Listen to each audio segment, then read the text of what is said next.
It's a fact that people come from different faiths and they do acts of different kinds. To associate an act with a religion is not justified. Should I blame every Hindu for that lynching? Should I blame the Hindu religion for that lynching? No, we know that it's a fringe. It is someone who does not represent his religion or her religion. 370 is an internal arrangement between the peoples who believed in the idea of India, and which in that internal arrangement gave a protection for the culture, for the region, for the language, for the demography of the people of Jammu and Kashmir, as much as 371 gives to the people of Himachal Pradesh. I would ask the question, why on earth is someone roaming in India with an election ID belonging to Pakistan? Was he here to carry out the terrorist activities or to go to a polling station to cast a vote on Pakistan ID? So it doesnn't make sense. When was the last time you spoke to him? And do you have a conversation like what all issues need to be raised in the parliament or not? A few months ago, when we had that working committee meeting in party headquarters, at the party headquarters, and that was the last time we spoke. And I spoke about all these issues and the aspirations and the political agenda that the people of Jammu and Kashmir entrusted us with. So that was the last opportunity. Confrontation is not a bad word. It's a democratic right to confront, to struggle democratically. Debate on Operation Sindoor is over in Lok Sabha and Rajya Sabha. Both Home Minister and Prime Minister have spoken. They categorically said that innocent tourists were killed after identifying or ascertaining the identities, meaning all of them who were killed in Pahalgam attack were Hindus. So NIA is now investigating the claim and they are trying to find out whether it was correct or not. I'm joined by a MP from Srinagar, Aga Ruhullah Mehdi Saab. Sir, thank you so much for speaking to Indian Express. First thing I would like to ask from you is when such voices are raised in Parliament that people are associated with terrorism belonging to certain faith. How do you react to that? Well, it's a fact that people come from different faiths and they do acts of different kinds. To associate an act with a religion is not justified. If you go by that logic, I mean, few months ago before Pahalgam, there was a railway police officer in Rajasthan who identified some Muslims in that train and chose to kill them. And that was reported in newspapers, media, everywhere. And that was someone in uniform. He killed that person for being Muslim. So would I blame every Hindu for that? Would I blame Hindu religion for that? No, that's not the case. There have been killings of millions of people in the name of religion. People from Christianity have done that. People from different faiths have done that. People belonging to Muslim faith have done that. And I can quote many examples where people from Hindu faith have done acts of violence. That does not, justify to say that this terrorism is a product of a particular religion. What is the answer to the lynching then? The lynching that takes place on the streets of India, where Muslims are killed for being Muslims and killed by members of other religion. Should I blame every Hindu for that lynching? Should I blame the Hindu religion for that lynching? No, we know that it's a fringe. It is someone who does not represent his religion or her religion. He has nothing to do with his or her religion. I do not blame Hindu religion for that. I do not blame Christianity for that. I do not blame any other religion for that. So why do people conveniently, those in power today in India, why do they conveniently try to color the religion of Islam in one paint, and that is terrorism?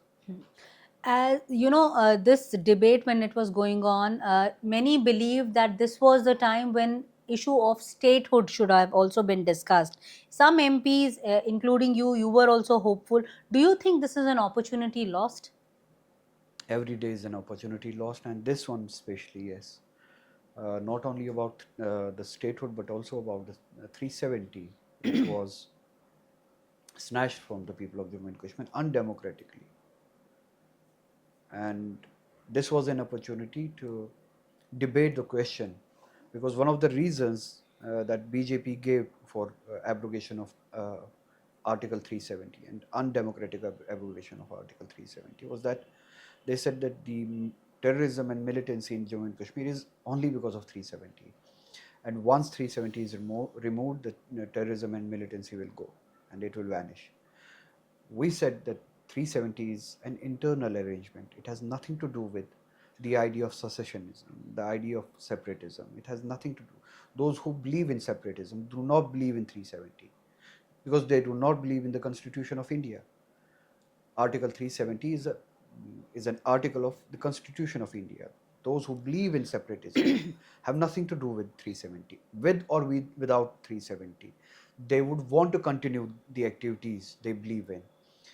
And 370 is an internal arrangement between the peoples or peoples who believed in the idea of India, and which in that internal arrangement gave a protection for the culture, for the region, for the language, for the demography of the people of Jammu and Kashmir, as much as 371 gives to the people of Himachal Pradesh and many other northeastern states of India, and more especially Nagaland, which has almost the same kind of arrangement that the people of Jammu and Kashmir had with the Union of India through 370. So these are two different things. One is separatism, and the other thing is 370, the empowerment, internal arrangement between the state and the union. They confused the nation by mixing these two things together and said that with the abrogation of 370, the militancy will go, the terrorism will go. And today was the opportunity or the day when that question or claim could have been debated, because it's been now 6 years since Article 370 was abrogated, and for the last 6 years there has been a multiple number of incidents. There has been a continuous operation of terrorism and militancy in Jammu and Kashmir, in which innocents were killed, civilians were killed, civilians from within Jammu and Kashmir and outside Jammu and Kashmir, civilians belonging to different religions, Muslims, Hindus, people of other religions were killed. It's after 370. Soldiers were killed. People, high-ranking officers of the army were killed. And the construction site of a tunnel in Sonmarg was also attacked, in which engineers, doctors were killed, laborers were killed, who belonged to Kashmiri society, Muslims. So an attack was carried out in Jammu region last year on a bus, in which yatris were killed. So these are all incidents, unfortunate incidents of terrorism, which suggest that abrogation of 370 had nothing to do with militancy. It had nothing. The 370, the Article 370, had nothing to do with the terrorism. But- so this was an opportunity where this question could have been debated. But when we speak about Article 370, the Union Home Minister even yesterday said that before 2019, number of hartals, number of stone pelting issues were very high, and he in fact gave numbers, said that almost 75 to 85% decline has been seen.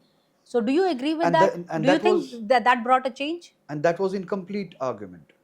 If he wanted to give numbers, he should have quoted numbers from 1990 till 2014, when BJP and PDP came into government.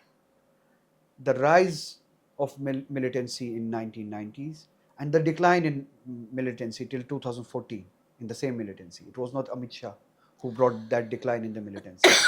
It was not RSS which brought decline in that militancy till 2014. Almost vanished, and vanished organically by choice, not by force. People rejected the idea of violence. People rejected the idea of hatha. So this decline is consistent. It's not sudden. It's not something which came up after, which certainly happened after 2019. So give a complete picture. Unfortunately, we do not get the time in Parliament. I get 3 minutes, 4 minutes, 5 minutes, 6 minutes max. And the minister you talked about, you quoted, gets 2 hours uninterrupted, and in which he can mislead the nation as much as he wants, without being countered, without his facts being checked.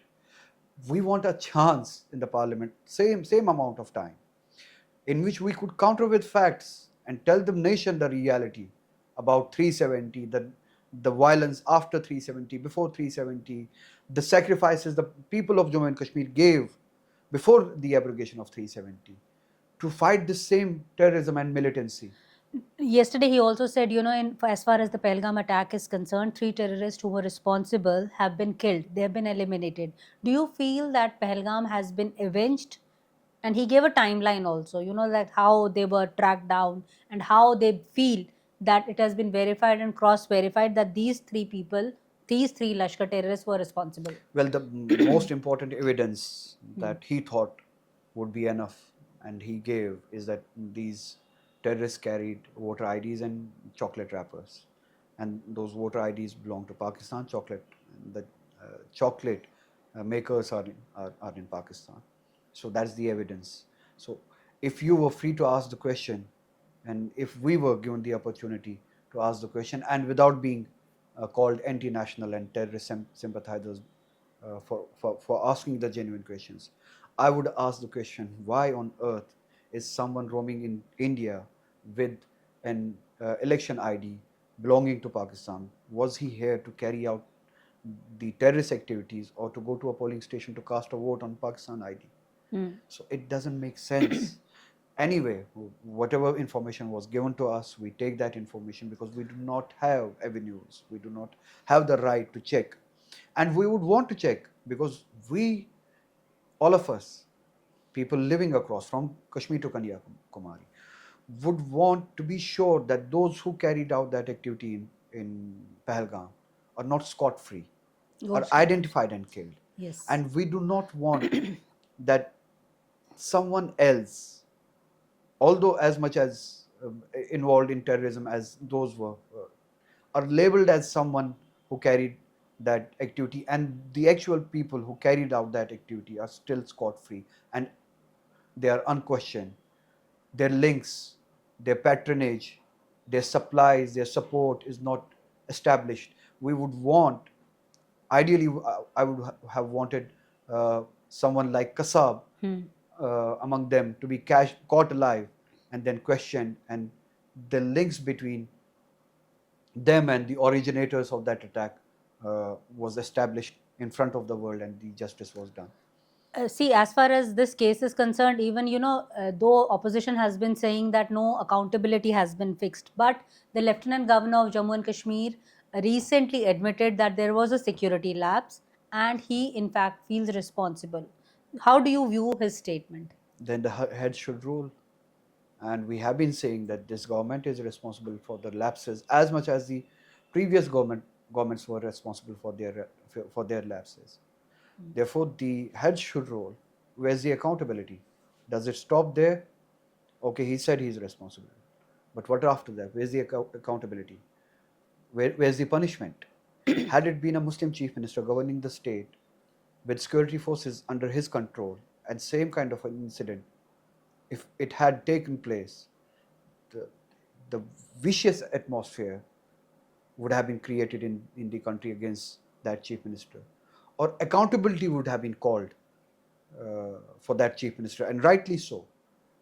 Why is it the nation is silent? Why is it the government is silent when it comes to the accountability of the LG and entire security grid and establishment which goes up to the Home Minister? Even the Home Minister should be held accountable.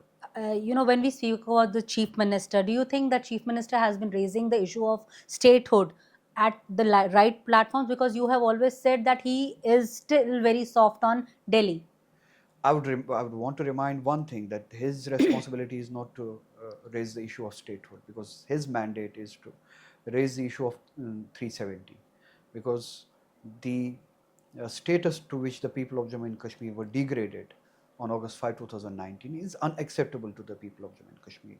people of Jammu and Kashmir voted both in parliament election and in assembly elections for the reversal of the decisions taken on August 5, 2019. Therefore, the responsibility of the struggle for that reversal was given to this government, to which I'm a part of, because being part of the same party.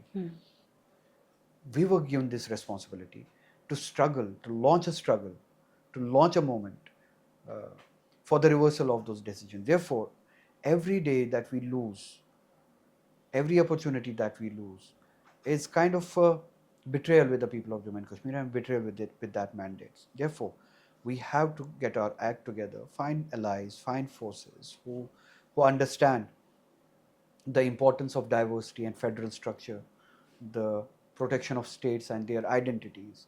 We need to reach out to them. We need to reach out to people in South, people in Bengal, people in Northeast, people in India Alliance, and gather forces, allies who are like-minded, and to launch a struggle for the return of 370. All right, you're not yet able to make the people understand what importance 370 has for the people of Jammu and Kashmir. Struggle for statehood. The Congress party has already started it. We are missing. My party is missing. So all is not well between you and Omar Abdullah? It's not about between me and him. It's about how is it between we and the people of Jammu and Kashmir. Because I think it's the last time the people of Jammu and Kashmir trusted some political establishment. There was a gap between the people and the political establishment, and gap of trust, the trust deficiency that I could feel. Despite that trust deficiency, people gave their vote and mandate and trust to this political establishment this time, hoping that they will struggle for the return of our rights. So it's not about me and Omar Abdullah. It's not about between individuals. How it is between the individuals. It is about how it is between us and the people of Jammu and Kashmir. When was the last time you spoke to him? And do you have a conversation like what all issues need to be raised in the parliament or not? A few months ago, when we had that working committee's meeting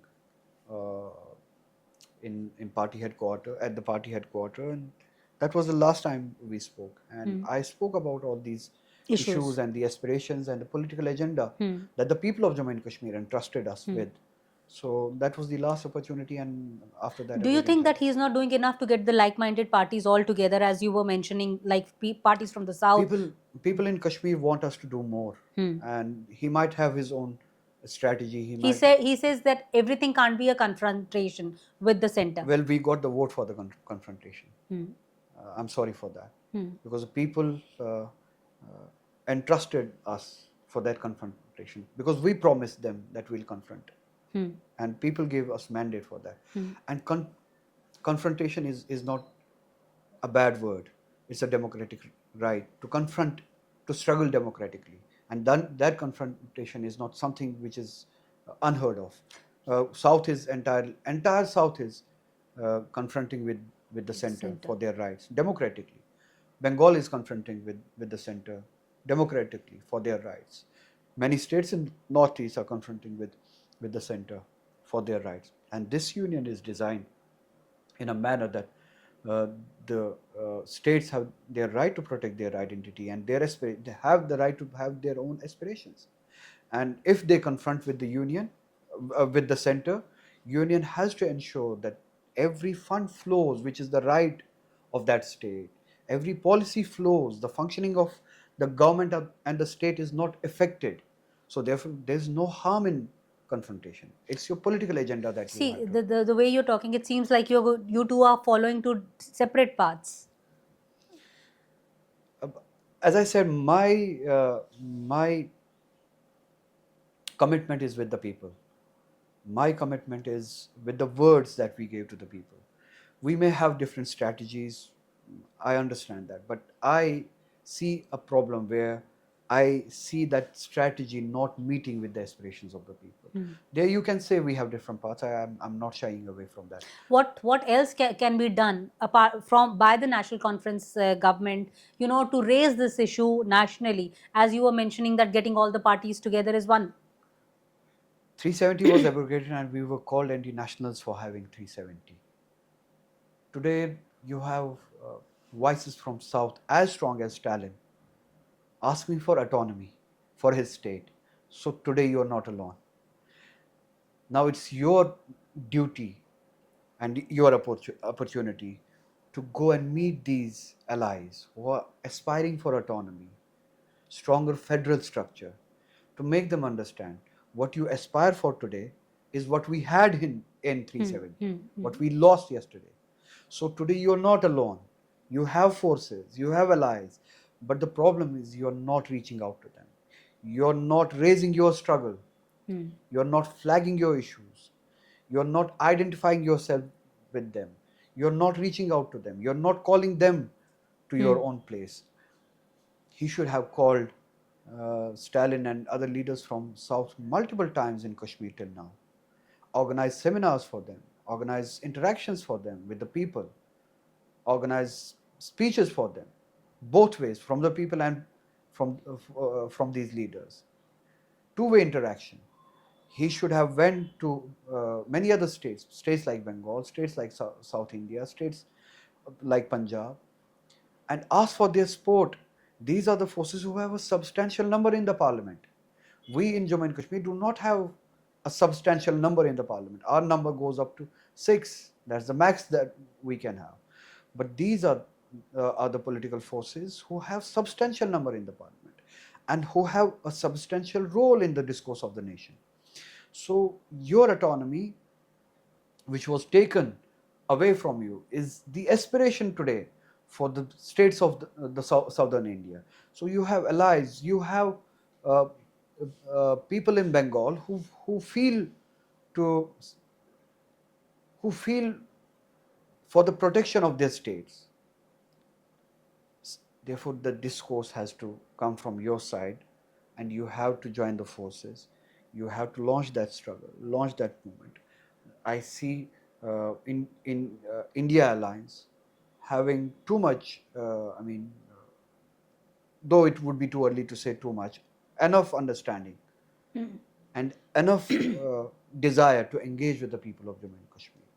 Today, can I say this, that Mr. Aga Ruhullah is operating in Delhi as an independent guy, independent candidate?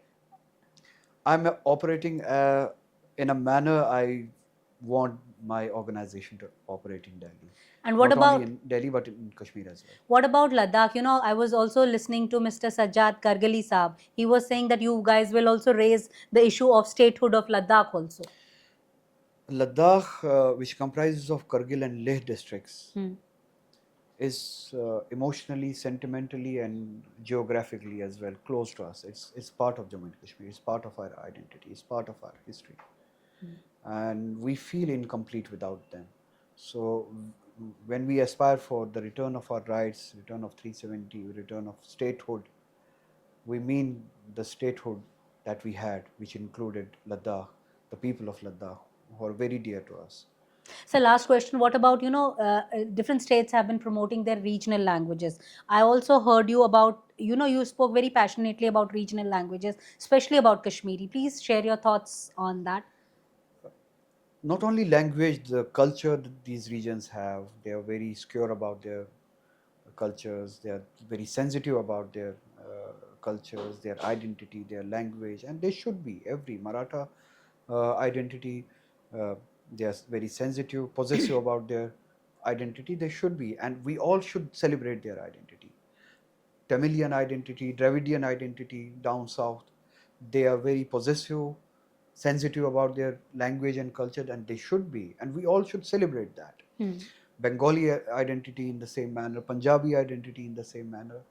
And whenever they say any tampering happening with their identity, culture in the shape of language or in any manner, they get very secure about that, and they feel A lot of being pride. offended. They feel being offended, and they come out to save their pride, and they defend their identities. And Stalin said in a statement that any imposition of Hindi language is a cultural invasion on our identity. and many other Gujaratis would equally feel offensive if their identity is uh, tempered with. Same way, the people of Jammu and Kashmir have their own identity, regional identity, and that should be celebrated. And Constitution celebrated. But do you that. feel that they are being singled out when When the people of Jammu and Kashmir talk about their identity, their culture, their demography, and they get sensitive about and protective about their identity, they are called anti-nationals and terrorist sympathizers. So much so that the elected representatives are called terrorists. An unelected LG, illegitimate post and institution imposed upon the people of Jammu and Kashmir, undemocratic. Someone holding that post who comes from UP, defeated by the people in UP, rejected by the people in UP, has been imposed upon the people of Jammu and Kashmir as viceroy, dares to say, goes out of his limits and dares to say and calls an elected representative like me a terrorist sympathizer, TRF enabler, because I said that open consumption of alcohol is against the traditions of our culture, and this open consumption of alcohol on streets, in tourist places, and there were videos captured by tourists themselves, those tourists themselves, those individuals rather themselves, who consumed alcohol in front of a mosque in Kashmir and then posted that video celebrating that. I said this is cultural invasion as much as the Stalin felt the imposition of Hindi language is cultural invasion. He used the same phrase. He has the right to say that my culture is being invaded upon, and he should have that right to say. But someone from Kashmir does not have that right to say. And if he says that my culture is being invaded upon because of these things, he's called TRF sympathizer, TRF enabler, terrorist sympathizer, and that's about me. Now imagine a common Kashmiri talking about his identity and culture. What would he have or she have to face? Thank you so much, sir, for speaking to Indian Express and Thank you. explaining so many intricate issues to us. Thank you. Thank you so much.